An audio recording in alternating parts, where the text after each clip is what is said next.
Ethiopia, a key ally in the West's war on terror, is the biggest recipient of British aid, despite repeated claims from human rights groups that the cash is used to crush opposition. The UK's Department for International Development, DFID, was served papers last month by lawyers acting on behalf of a Mr. O, a 33-year-old Ethiopian forced to abandon his family and flee to a refugee camp in Kenya.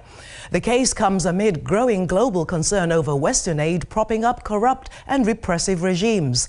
Join Africa Today as we discuss the implications of the case, asking if the aid chickens are coming home to roost. Mr. O claims he was forced to leave his home and move to a village with no farmland, schools or clinics. He then says he was arrested and beaten by the army. The farmer's case both challenges the Ethiopian government's controversial villagisation programme and accuses Britain of funding forced removals. The lawsuit will be paid for by British legal aid, but no date has yet been set for the hearing. About 30% of Ethiopia's budget comes from international donors, whilst the majority of its 91 million population earn less than $2 a day. This week, Africa Today asks whether Western aid policy is now being exposed by the very people it was supposed to help.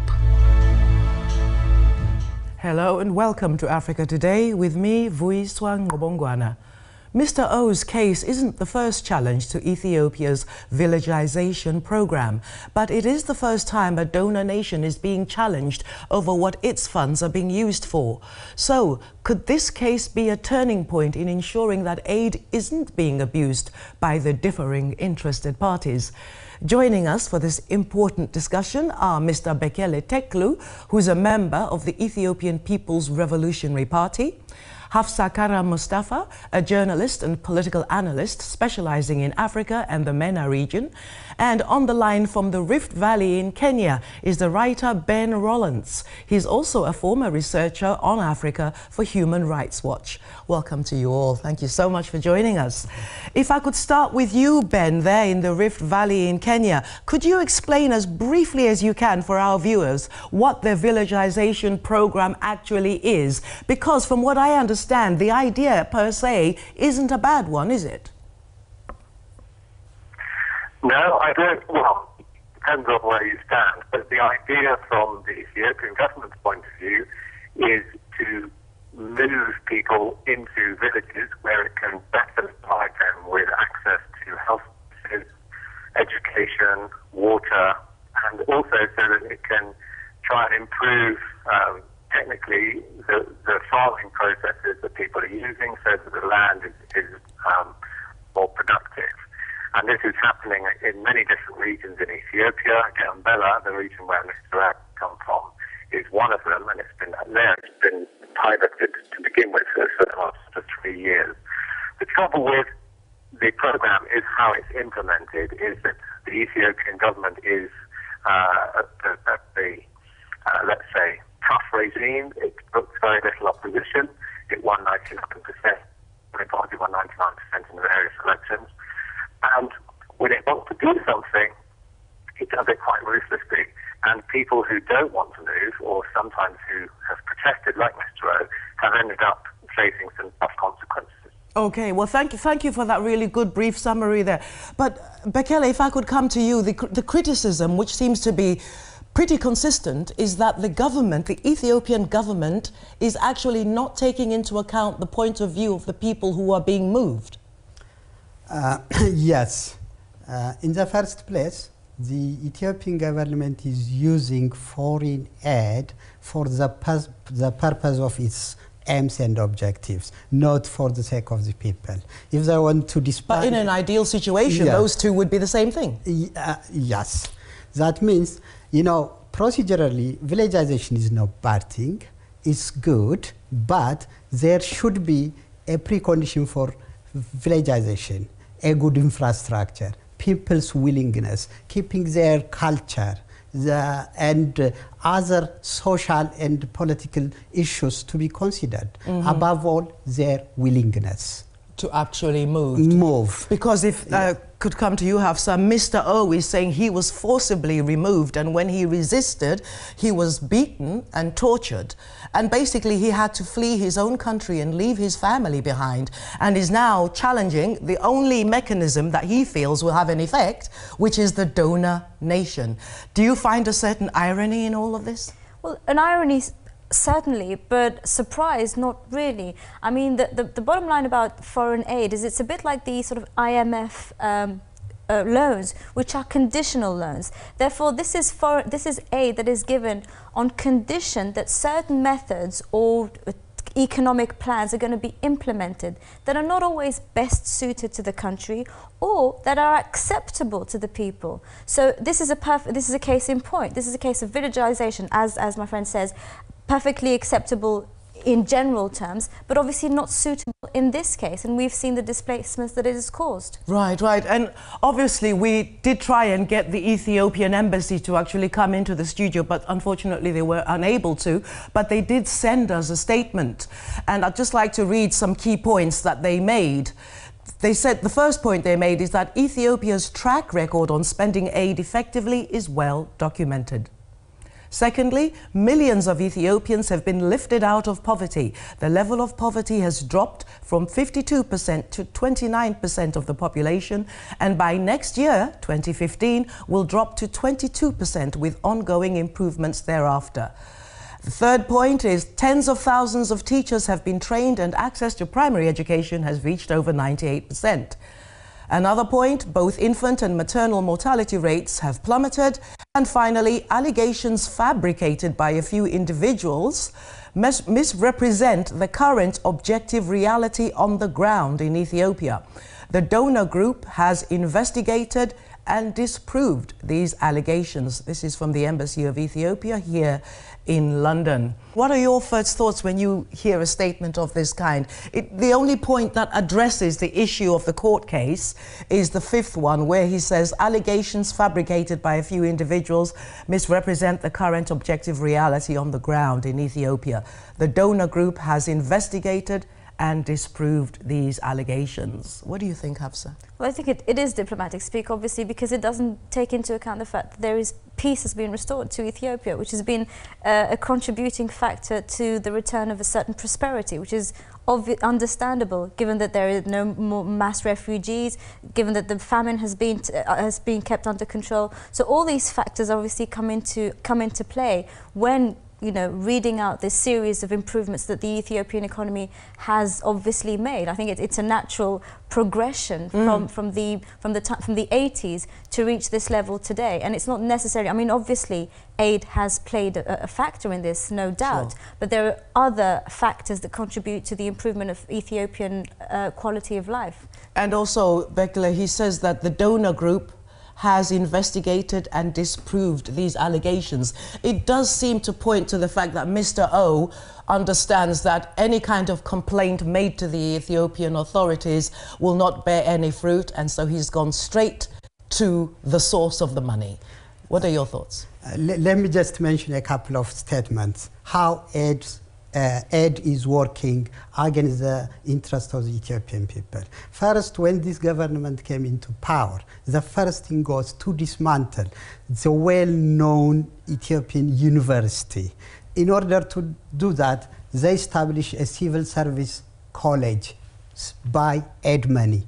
In that college, only the EPRDF members were trained as a judge, a lawyer, as administrator and town planner. That is effectively to control it. And then with the structural adjustment policy, IMF came, no, you have to reduce government expenditure, reduce government employee. What they did was they agree with IMF structural adjustment policy and then reduce the government employment. Who? Okay. Their opponents. Okay. And they use the protection, the safety net protection to their supporters. Recently, to be honest with you, for instance, a government, there is a budget support.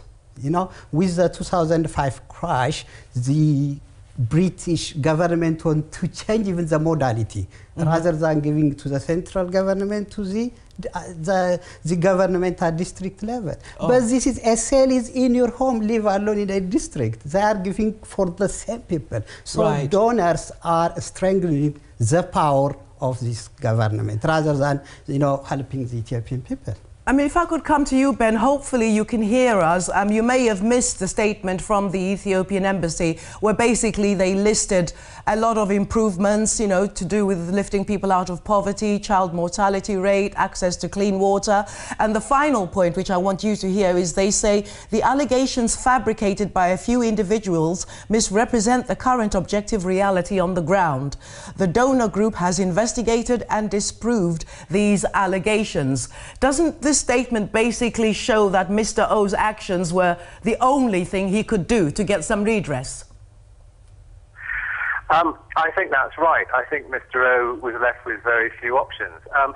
I think it's helpful if you think about the example of China here. And China is a country that has made big strides on poverty reduction. It's lifted a lot of people out of poverty, but it's done it through very repressive state measures with no regard for the rights of individual people. And I think the approach of the Ethiopian government is very similar. And I think you'd find a lot of sympathy among the Ethiopian government for the approach of China. The question for the West then becomes, do you want to subsidize that kind of development? Is that what you understand by development? And the problem for DFID, and the reason why this case is being brought, is that the definition of development, according to British law and according to UN declarations, is about rights, is about human rights, democracy, people having the right to choose and the right to be empowered and to choose their own future. And that is not a vision of development. That is not the definition of development that the Ethiopian government espouses, nor is it the definition of development that the Chinese government or the former Soviet government was a believer in. Okay. So that's the fundamental contradiction here. Thank you. Well, Ben's got to the heart of the matter, the definition of development. A lot of African scholars have been saying this for decades, actually, that the whole premise upon which the aid mechanism is set up actually creates the very dependency that African nations, post-colonialism, are trying to avoid. I mean, do you feel that this will create a nice, healthy debate around all those issues? Because people have a very simplistic understanding of aid, don't they, Hafsa? Well, I think this is the major point about this whole case, is that it's going to bring to the fore the issue of aid, which I think needs to be discussed. And I totally agree with the idea that there is something completely wrong happening today in Africa. Africa is if not the most, it actually is the richest continent on the planet.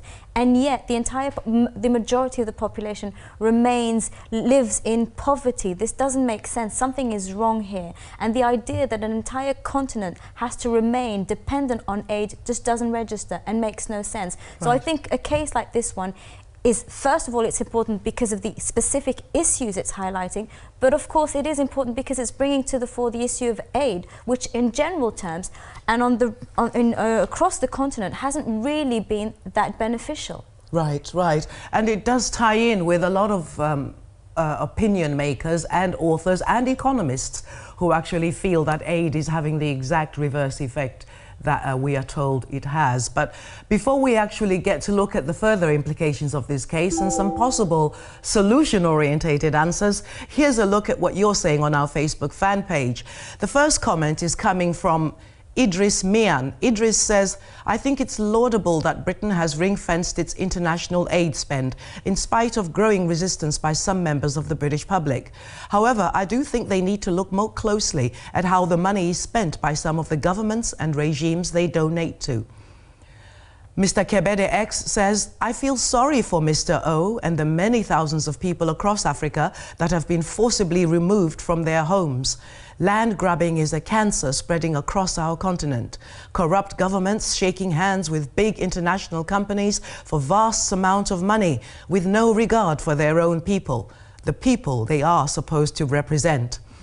And a final thought from Jane Carter, which might reflect what a lot of British people think. Jane says, an Ethiopian farmer is able to use British legal aid to fight the British government against giving aid to his country? Hysterical. Where do you sit on this issue? Let us know. There's quite a variety of opinions there that you've heard. Let us know. And you have also a number of ways you can do that. Have a look at this. Keep your thoughts coming in. You can email us or text us.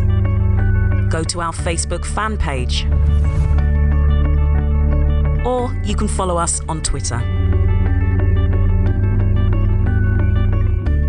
And indeed, we are Facebook fan page. An Ethiopian farmer able to use British legal aid to fight the British government against giving aid to Ethiopia. Doesn't that strike you as funny? Funny. For instance, if the Ethiopian government is getting an armament, and if I am killed with that armament, that means I am complaining against the aid that is given to my country? No, this is absurd, to be honest with you. And Ben, as you hear that point from Jane, it is something that's being mirrored in some of the press who have very simplistic headlines around this issue. But there is an irony, do you not think? Of course there's an irony, but I think actually for the people who have these simplistic views, the right-wing agenda which says, you know, no more aid to Bongo land, actually they should be grateful that we do have this mechanism to hold British aid to account, because what they would want, and I think what everybody else wants for different reasons, is an accountability of this money. And one of the problems is that when you spend money abroad, it's not the taxpayers of that country who are voting for you, who are taking taking a hard look at what you're doing. So it's very necessary that this happens, because a lot of people in the UK do not really know where their money goes, and the money's been ring-fenced, the budget has gone up and up and up, and there's actually been a lot of institutional and bureaucratic pressure to spend that money without really a corresponding increase in the amount of scrutiny, and I think that's a big problem for Britain. And could you let our viewers know something about what Human Rights Watch are doing? Because people tend to lump the think tanks and the aid agencies into one pocket. It does seem that it's the think tanks like Human Rights Watch and organizations like yours which are actually raising the contradictions around the aid issue. Give us a little bit of information about what Human Rights Watch is doing. Yes, well, I don't work for them anymore, but I know. The organisation, it has taken a lot of fire from institutions that, in most circumstances, they're allies. So in lots of other countries where bad things are happening, DFID and the British Foreign Office and other interested foreign governments are paying attention and are trying to put pressure to make sure that people are released from jail and political prisoners are allowed to be free and so on, things like that. But in this case, they find themselves on opposite sides of the fence. And I think the human rights agenda here is very, very important, because I don't think DFID are bad people. They want to see their money being used well in Ethiopia and in other countries. But they're too ready to accept the story from the Ethiopian government that things are going well, and they're not looking very closely when it doesn't go well. Right. As long as they are seeing economic growth, as long as they're seeing poverty going down, they're happy. And what they want are success stories where they can spend this ring-fenced money, which they have a lot of institutional pressure to spend, because otherwise they've got to give it back to the Treasury at the end of the year. Right, right. And that's the pressure point. Okay, let me just interrupt you briefly. Hafsa, when you hear those points there, I mean, no one is denying the improvements that have been made, but I can also understand it from DFID's point of view about not getting perhaps too involved in the internal politics of a given country. They're treading a fine line, aren't they? Do you think they've overstepped it? I can't fully agree with that. I think individual donations are obviously given in good faith, but DFID is a government organisation, and therefore it follows the government's policy and line of thinking. The old British saying there is no such thing as a free lunch really does have weight in this argument. Yes, there is obviously a desire to see poverty reduced, education levels increase, etc. But there are also strings attached to this, to this aid, and I think that has to be taken into account. Now, I don't want to go too deep into sort of speculation, of course, but coming back to the point that Africa is an incredibly wealthy continent, the fact of the matter is that a war-torn, highly uneducated, divided African continent really serves the big corporations that are making all this profit from Africa's natural resources. And obviously these are linked to various governments and all these governments that are part of the donating groups. Right. So I think you have to take on board the fact that this DFID's generosity isn't just a charitable act, and there are links, there are strings, attached to these. I'm sure donations. DFID members, like Ben said, aren't bad people, but they're part of a bigger agenda, aren't they, basically? Where really the interest of the former colonial powers is economic aggrandizement of some kind.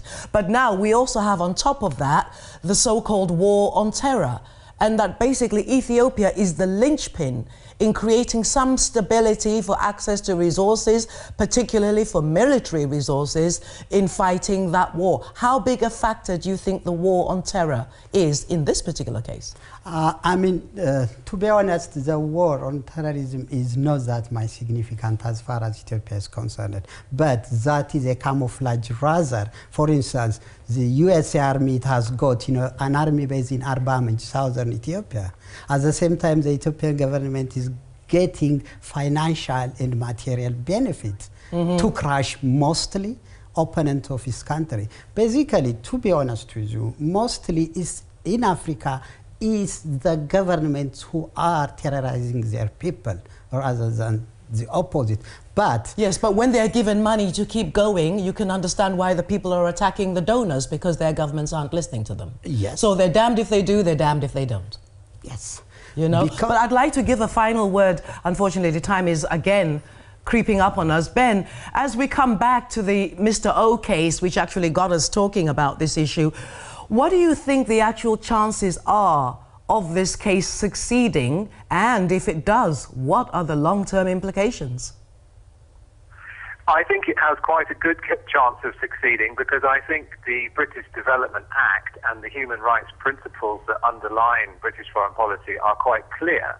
And I think that the link between the villagization program, which is clearly funded by British money, and the abuses that have taken place, I think are obvious. So I think that the DFID will have a hard time defending this case.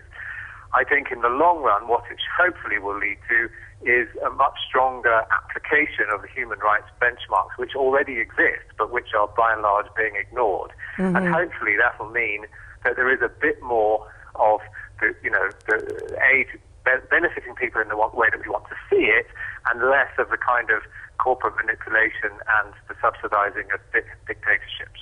And a final word to Hafsa.